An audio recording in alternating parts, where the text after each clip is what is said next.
Bachelor point আসলে বাংলাদেশের নাটকের ইতিহাসে একটা অন্যরকম জায়গায় চলে গিয়েছে। আমি অমিকে বলি ম্যাজিশিয়ান, কারণ ও জানে দর্শকের ইম্পালস কিভাবে। দর্শকদের একটা সুখবর দিতে চাই, ব্যাচেলর পয়েন্ট 5 অলরেডি আমাদের শুটিং শুরু হয়ে গিয়েছে। আমি অভিনয় করে চলি, অভিনয় বন্ধ করলে আমার চুরি করে খেতে হবে। আসলে আমি এই নির্বাচনী প্রক্রিয়াতে জীবনে প্রথম, মানে কোনো কিছু আমার পরিচিত না, সো এই জার্নিটাও আমার কাছে অপরিচিত একটা জার্নি, কিন্তু আমি এখনো পর্যন্ত সাকসেসফুলি আগাচ্ছি বিকজ অফ আমাকে ভালোবাসার মানুষ অনেক বেশি। মানে আমি যার সাথে কথা বলতে যাচ্ছি, ইভেন আজকে এফডিসিতে আসলাম, এফডিসিতে আমাদের অনেক সম্মানিত ভোটার আছে, কিন্তু সত্যি কথা রিয়েলিটি আমার সাথে পরিচয় নেই বেশিরভাগই, কারণ আমরা আসলে একদমই টেলিভিশন ওরিয়েন্টেড। তো এখানে এসে পরিচিত হচ্ছে, যার সাথে কথা বলছি উনি বলতেছে আপনি কি রানা? আমি বললাম জি। বলে আপনাকে ভোট দিব, কারণ অলরেডি আমরা জানি যে আপনাকে এই ভোট দিব। এবং বিভিন্ন জায়গাতে আমি যাকে ভোটের জন্য ফোন করছি বলে ভাই আমি নিজেই আপনার জন্য ক্যাম্পেইন করছি। তো আমার কাছে মনে হয় যে হারা জেতা তো আসলে আমি তো যুদ্ধে নামিনি, যে কেউই জিততে পারে।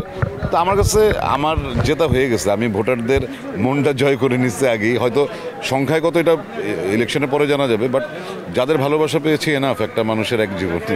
এখানে আমি একটা যেটা আমাকে অনেকে বলেছে যে নমিনেশন পেপার সাবমিট করার পর যে আপনি অভিনয়টা আপাতত বন্ধ করে দেন ইলেকশন পর্যন্ত, কিন্তু ভাই আমি অভিনয় করে চলি, অভিনয় বন্ধ করলে আমার চুরি করে খেতে হবে।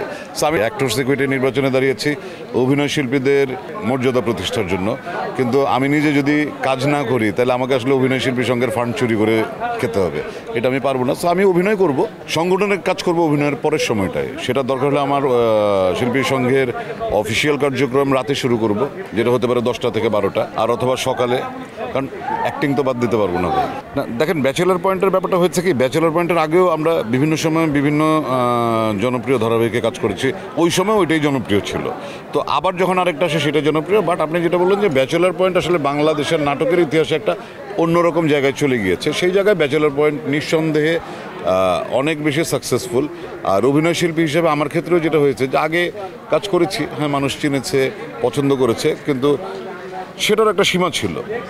ব্যাচেলর পয়েন্টের কারণে যেটা হয়েছে যে বাংলাদেশে যে প্রান্তে যাই শুটিং করতে, ওখানেই এক মানে প্রচুর লোকের ক্রেজিনেস দেখি, তো সেটা তো আসলে অভিনয় শিল্পী হিসেবে ভালোই লাগে। অমি হচ্ছে totally different maker.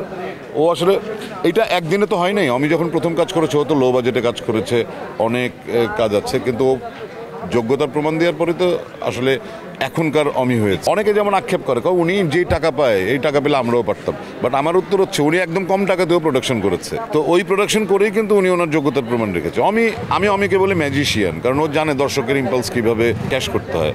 That is very beautiful. আপনি যখন একটি জনপ্রিয় প্রোডাকশনে পার্ট হয়ে যাবেন তখন দর্শক তো ওই প্রোডাকশনটাকে গ্রহণ করে না, দর্শক ওই প্রোডাকশনে কাকে কাকে দেখছে, আর্টিস্টকে আসলে গ্রহণ করে। ডিরেক্টরের ক্রেডিট, কিন্তু আর্টিস্ট তো ওই মালাটা তো আর্টিস্টকে দিয়ে গাঁথায়। তো সেই জায়গায় প্রত্যেক আর্টিস্ট আসলে বেনিফিটেড হয়, তাদের কাজের ক্ষেত্র হয়তো অনেক বড় হয়, যেটা আমাদের মার্ক জুকার ইয়ের ক্ষেত্রে, চাষির ক্ষেত্রে হয়েছে। ডিরেক্টর আমাকে কি বলবো সেটা বলার আগে দর্শকদের একটা সুখবর দিতে চাই।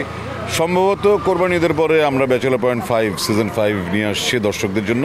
অলরেডি আমাদের শুটিং শুরু হয়ে গিয়েছে। প্রিয় দর্শক, এমনিতে মনে হয় আপনারা যখন স্ক্রিনে সিনেমা বা নাটক দেখেন আপনাদের খুব আনন্দ লাগে যে 1 ঘন্টার বা 3 ঘন্টার একটি আনন্দময় মুহূর্ত আপনারা পার করেন, কিন্তু বিশ্বাস করেন এই 1টি ঘন্টা বা ওই 3টি ঘন্টার বিনোদন তৈরি করার জন্য 100 মোটামুটি 100 খানেক বা কখনো কখনো তারও বেশি লোক দিনরাত অক্লান্ত পরিশ্রম করে তারপর সেটা আপনাদের দেখানোর জন্য দাঁড় করায়।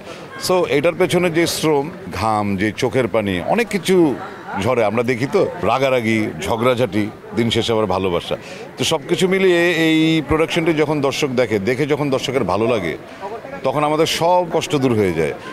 এইটুক প্রশান্তির জন্য আসলে আমরা কাজটা করি, যে দর্শকের জন্য কাজটা ভালো লাগে। আর বাংলাদেশের চলচ্চিত্রের সাথে থাকবেন আপনারা, বাংলাদেশের নাটকের সাথে থাকবেন আপনারা, বাংলাদেশের যাত্রাপালা, সাংস্কৃতিক সকল কর্মকাণ্ডের সাথে থাকবেন।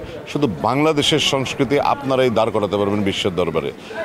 বিদেশি কোনো সংস্কৃতির অনুকরণ করে কখনো কোনো জাতি দাঁড়াতেই পারে নাই। সো আপনারাই আমাদের ভরসা, আপনারা আমাদের চলচ্চিত্রকে বিশ্বমানের জায়গায় নিয়ে যেতে পারবেন যদি আপনারা আমাদের সাথে থাকেন।